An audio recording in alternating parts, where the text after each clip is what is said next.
Hi friends, and welcome back to my channel. Today we're doing a deep dive on Jane Austen and Bath. Did Jane Austen hate Bath? Where did this rumour come from, and is there any weight behind it? So if that interests you, please do like and subscribe. It really does help grow the channel and means I can bring you more content like this. So let's get into it. So as a lot of you already know, I recently spent quite a bit of time in Bath. I was there for the Jane Austen Festival, and I also went to the centre at the same time, which was really amazing. I loved the whole experience.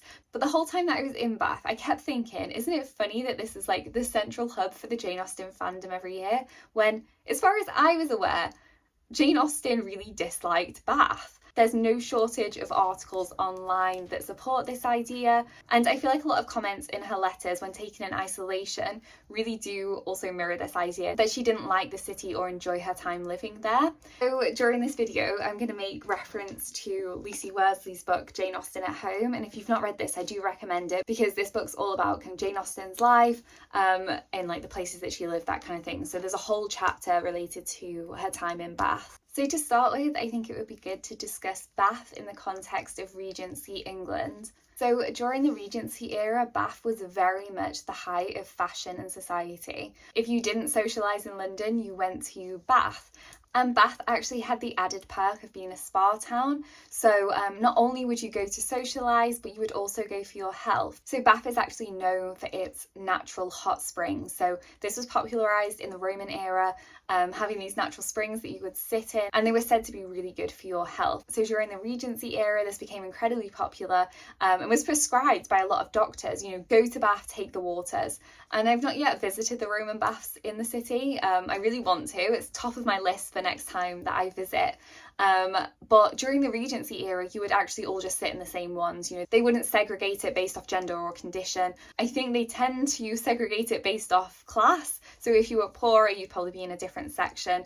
But women, men, children, they would all bathe in the same area, and you would wear like kind of like an overshirt or kind of some version of like a swimming costume, so that you could sit there and you could take the waters, but you could also socialise at the same time. You know, you would eat chocolate, you would talk. So not too dissimilar to actually going to a spa nowadays, where you'll kind of socialise but also, you know, go there for your health and well-being. Additionally, like London, Bath was known for its balls, its promenades.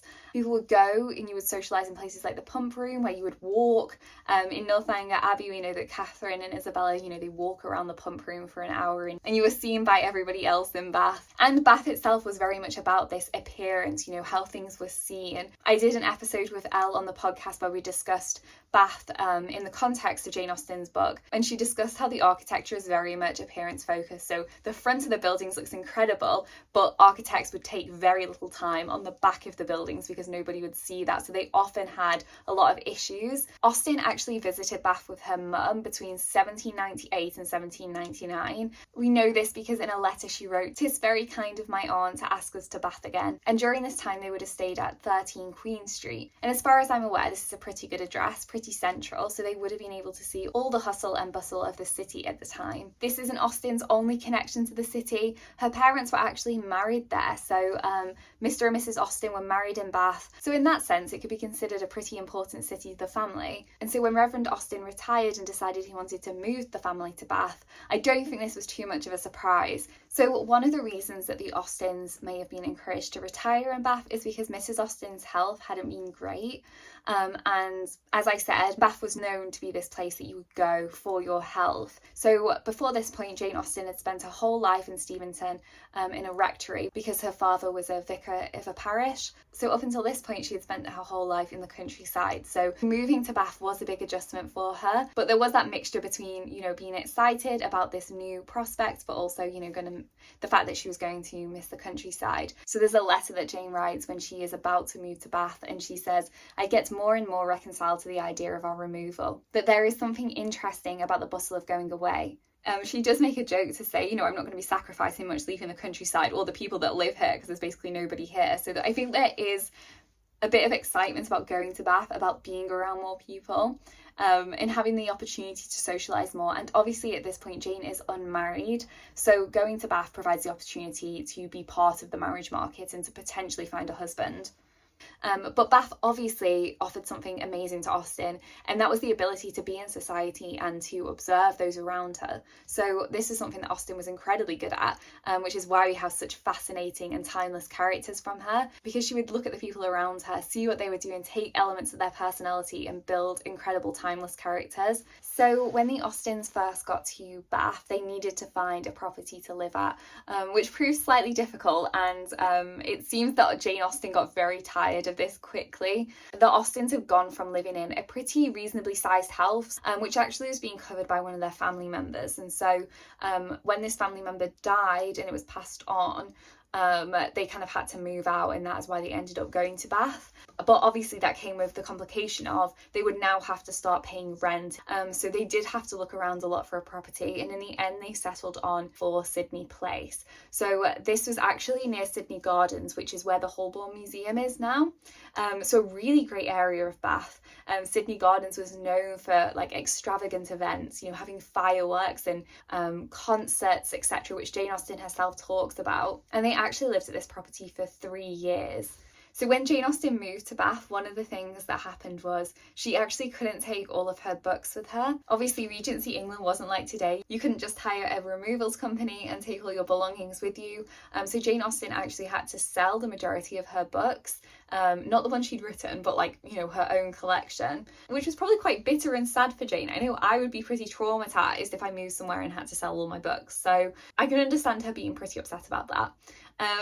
But one of the benefits of Bath is there were multiple circulating libraries, and I did an episode with Tom Ayling on this, and circulating libraries were incredibly popular at the time, and in particular for women. So unlike men who had clubs that they could go and socialise in the evenings, women were limited to places in which they could socialise. So most of the time they would socialise at home, so people would come and visit you at home and you would socialise there. However, circulating libraries became one of the places that women would go to socialise outside of the home. So not only was it an incredible place for women who loved to read and they could enjoy and find new books there, it also gave them the opportunity to make friends and to meet other women and to socialise with other women. So that's circulating libraries for you. So the Austens lived at Sydney Place for 3 years until they moved to Green Park. And during the time that they lived at Green Park, Austen's father actually died. And after this point, Jane, her sister Cassandra, and her mother had to live at multiple different addresses. And their standards of living did keep deteriorating because they didn't have the income of Jane's father anymore. And there's also other concerns to think about there. You know, this is 3 women living alone, a widow and 2 unmarried women. And so probably not the best situation to be in this time period where you couldn't go out and make your own money. Obviously, we know Jane did sell her works, but she didn't make a lot of money from that. And obviously, she wasn't turning out that many books that this was like a consistent income for her. It was very sporadic, very random. One of the addresses that they did live at together, though, was 25 Gay Street, which is actually the same street that the Jane Austen Centre's at now. So one of the great things about Bath is you can tour it in relation to all of the locations that Jane Austen lived in, that she visited, and also the characters in her books as well. So in relation to that, I think it's good to chat about the 2 books that are actually set in Bath.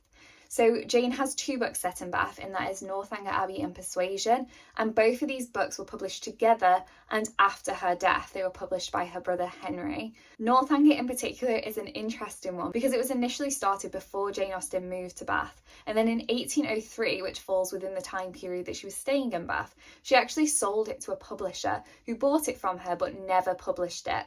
So he just held on to the manuscript, and it's believed that there was actually some legal dispute between the publisher and Jane herself, that she wanted to take her work back so that she could, you know, sell it to someone else and it could be published, but he refused to sell it back to her.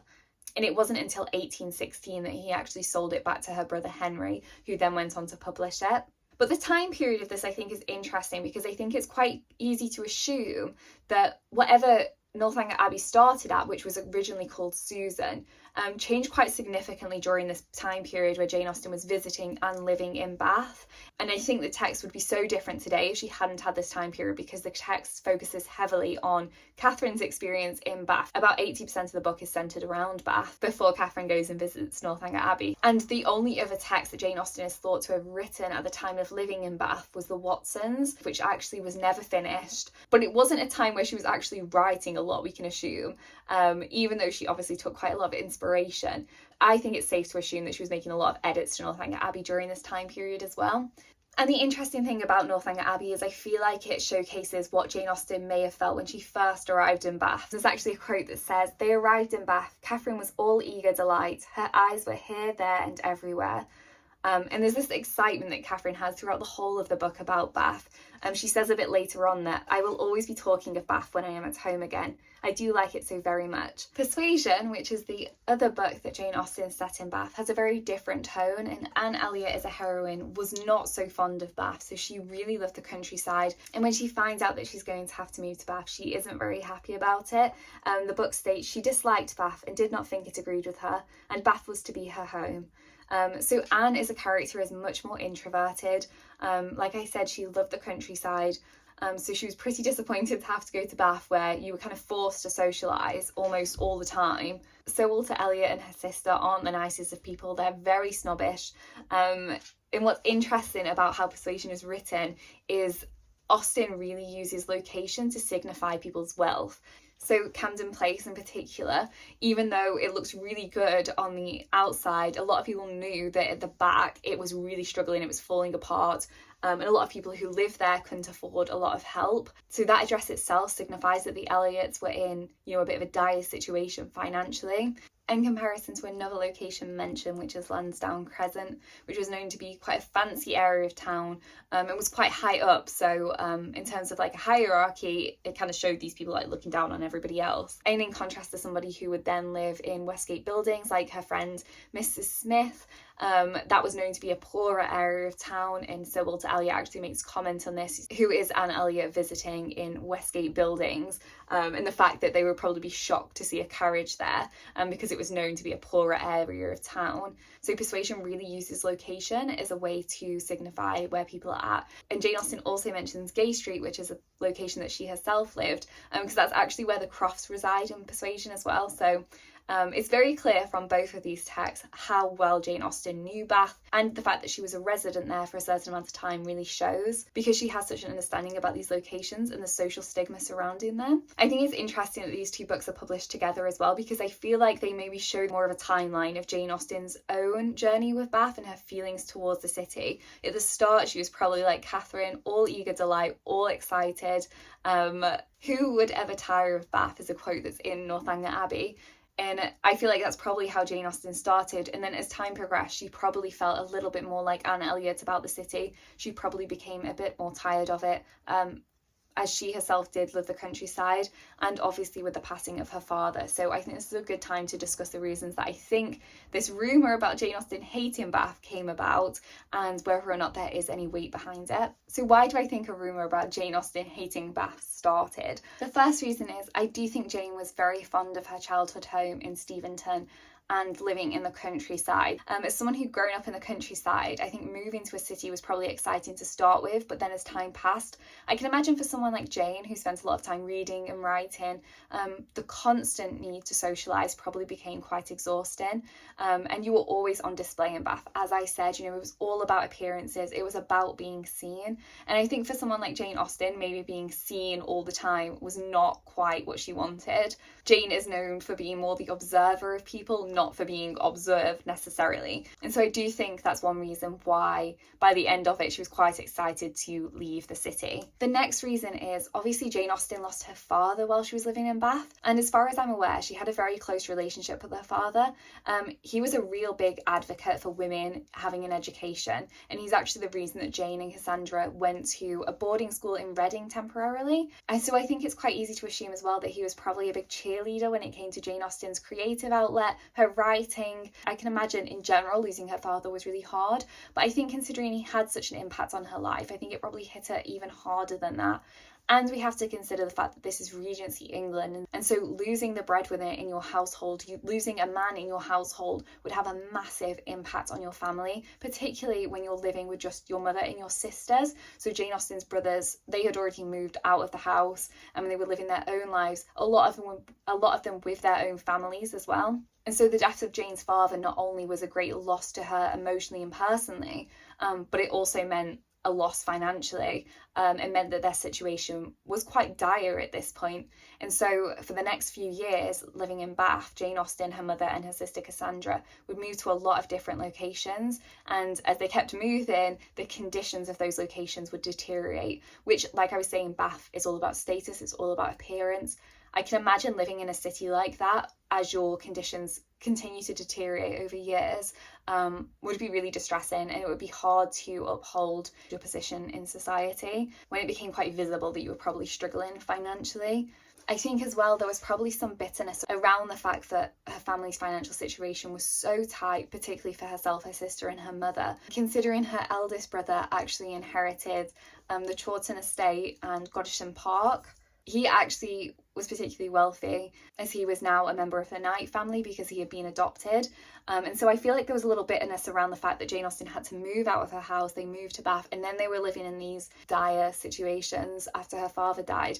I think she was probably a little bit upset the fact that her brothers didn't kind of jump to help straight away. It took a few years before she was kind of taken in, or the rest of her family were taken in by one of her brothers. So and then eventually obviously they were given Chawton Cottage where they could live. But there was a bit of a time period where there was no support coming, and I feel like this kind of shows up a little bit in Sense and Sensibility as well, the way that John Dashwood kind of leaves the Dashwood sisters and his stepmom to kind of fend for themselves. So I feel like there was maybe a little bitterness around that too for Austen. And as I said earlier, she had to give up quite a lot for this move, so she lost all of her books. They were living in a much smaller property even when her father was alive, so there was a lot of change for Jane Austen during this time period. So I think in general, I feel like there's a lot of reasons why kind of the sparkle of Bath probably wore off quite quickly for Austen.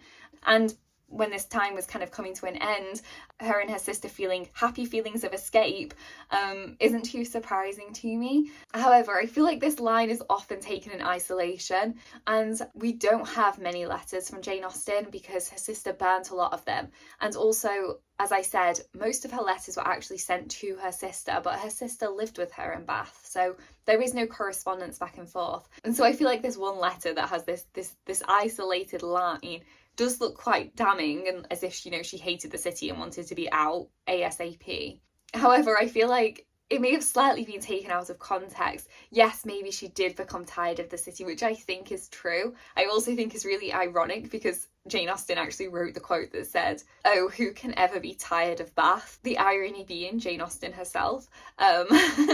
But I do think taking this one line and making this whole theory that Jane Austen hates Bath is maybe a little bit extreme. I do think there's a few others that maybe I haven't found that maybe do signify that she maybe disliked it more, but there definitely isn't a lot. Like, there's not a lot of evidence to support the fact that she hated Bath. We can only go off obviously what she wrote in her books and the letters that survived. So there isn't too much really that we can kind of support these ideas on. I think she has a complicated relationship with the city because so much happened during this time period for her. But I do think, above anything, the city provided so much inspiration for her work. And it's likely that so many other characters and her stories were inspired by being in Bath, by being surrounded by so many people in society. Because, as I said, she had the chance then to observe people, take elements of their personality and build her own characters from them.